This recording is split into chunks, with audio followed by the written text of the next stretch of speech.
বোলো গাইজ ঘৰৰ কাষত থকা খুৰীকেইজনীয়েও ইমান কথা নলগায়, যিমান কথা এই তিৰিমুৱা ল'ৰাকেইটাই লগাই ফুৰে। বুজি পাইছে নহয়?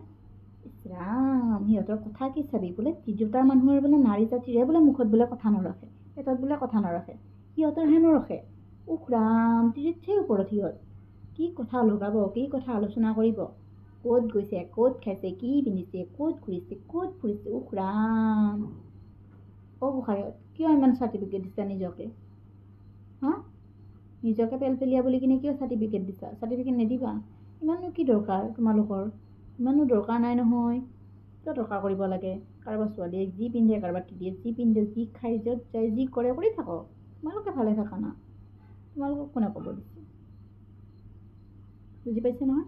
আকৌ মোক ড্ৰেছটোক লগত কমেণ্ট কৰিব চাবাচোন এতিয়া কিমান শ্বৰ্ট পিন্ধিছা। আৰে বাবা, মোক খুদ নিজৰ ফেমিলিয়ে শ্বৰ্ট ড্ৰেছ পিন্ধে। বুজি পাইছা? কাৰণ আমি এতিয়া ছোৱালী হৈ আছোঁ, নিজৰতো অধিকাৰ আছে না পিন্ধিবৰ কাৰণে। সৰুৰ পৰা আমাক শ্বৰ্ট ড্ৰেছ পিন্ধিয়ে ৰাখিছে। বুজি পাইছা? আমাৰ বেকগ্ৰাউণ্ডত আমাৰ ফেমিলি আছে, গতিকে ফেমিলিয়ে পিন্ধাইছে কাৰণে আমি পিন্ধি আছোঁ।